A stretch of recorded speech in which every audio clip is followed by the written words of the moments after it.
शिक्षक साथियों नमस्कार। मेरे चैनल एडुकेटर जी में आप सभी का हार्दिक अभिनंदन है।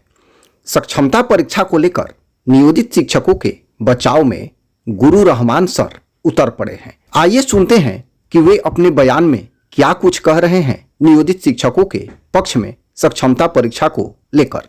जिनको आप पहले शिक्षक नियुक्त कर देते हैं और फिर उन्हीं का सक्षमता परीक्षा लगता है, या किसी भी दृष्टिकोण से उचित नहीं था। उसके बावजूद आपने सक्षमता परीक्षा लिया और बहुत सारे लोगों ने सक्षमता परीक्षा दिया। जो विरोध करे वो भी देंगे ही देंगे, निश्चित रूप से देंगे। तो निसंदेह 15 साल 10 साल 20 साल पढ़ाने वाला व्यक्ति से अगर जीएस का सारा चीज पूछा जाए तो मैं कह रहा हूँ यूपीएससी पास किया वाला व्यक्ति से 5 साल बाद अगर उसी से जीएस का सारा क्वेश्चन पूछा जाए तो गड़बड़ा जाए। सबसे बड़ा प्रॉब्लम ये है कि मान लो मैं मैथ पढ़ाता हूँ और हमसे अगर कोई जीएस का पूरा क्वेश्चन पूछे, कहाँ से हम बना पाएंगे? तो ये छात्रों के साथ नाइंसाफी हुई है। लेकिन सरकार के कहने पर छात्रों ने सक्षमता परीक्षा दिया, गुरुओं ने कहूंगा सक्षमता परीक्षा दिया। तो अब मेरा यही स्पष्ट रूप से कहना है कि इन लोगों ने परीक्षा देके सरकार पर एहसान किया है। मान ली क्योंकि 15 साल से यही पढ़ा रहे थे, उस समय कहे नहीं आप सक्षमता परीक्षा लिए, उस समय तो भेड़िया दसानी से किसी को डाल दिए, मुखिया लोग भर्ती कर दिया, और अब जब ये पूरे तरह से पकठा गए, पढ़ाने में परिपक्व हो गए, तब आप उनसे सक्षमता ले हुआ है। तो ऐसी परिस्थिति में ये गलत हुआ है। इसके बावजूद ये लोग सक्षमता दिए हैं।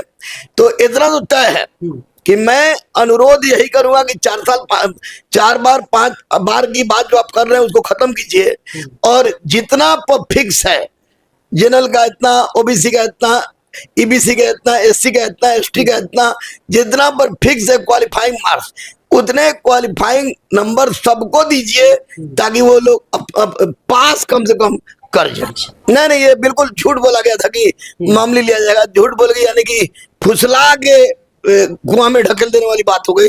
लेकिन फिर भी मुझे गर्व है इन नियोजित शिक्षकों पर कि इन लोगों ने परीक्षा दिया और अच्छे ठोक के आए हैं लोग। कुछ लोग जिसे माउस पकड़ने हमको भी नहीं आता है, तो उससे दिक्कत हुई।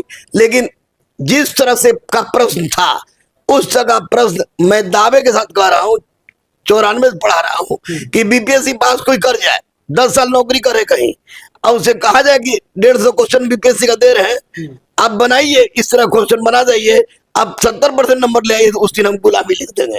तो इन बेचारे शिक्षकों के साथ जो 15 साल तक सेवा दे रहे हैं, 20 साल सेवा दे रहे हैं, 10 साल सेवा दे रहे हैं, इस तरह का क्वेश्चन पूछ के कि मामूली करके, तो अब आपको यही चाहिए माननीय मुख्यमंत्री जी, माननीय शिक्षा मंत्री जी, की जो सक्षमता परीक्षा में प्रवेश कर गया है उसको पास कीजिए। चलो परीक्षा दे दिए। अब निश्चित रूप से अगर इनको फेल किया जाता है तो ये कुठाराघात है, बहुत बड़ा अपराध होगा। अगर बच्चे फेल करेंगे तो निश्चित रूप से असंतोष होगी।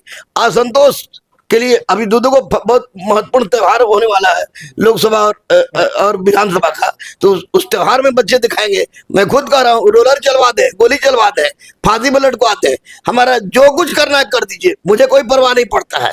लेकिन नियोजित शिक्षकों के साथ अन्याय हुआ है, और इस अन्याय को दूर करने का सिर्फ और सिर्फ एक ही उपाय है कि जो लड़के भी नियोजित शिक्षक में, जितने शिक्षक केवल परीक्षा में अपेयर हो गए हैं, उन्होंने बहुत बड़ा हिम्मत का काम किया है, उनको पास कीजिए, और 60% जिसका आ रहा है उनको उनका ऐच्छिक जिला में स्थानांतरण कर दीजिए।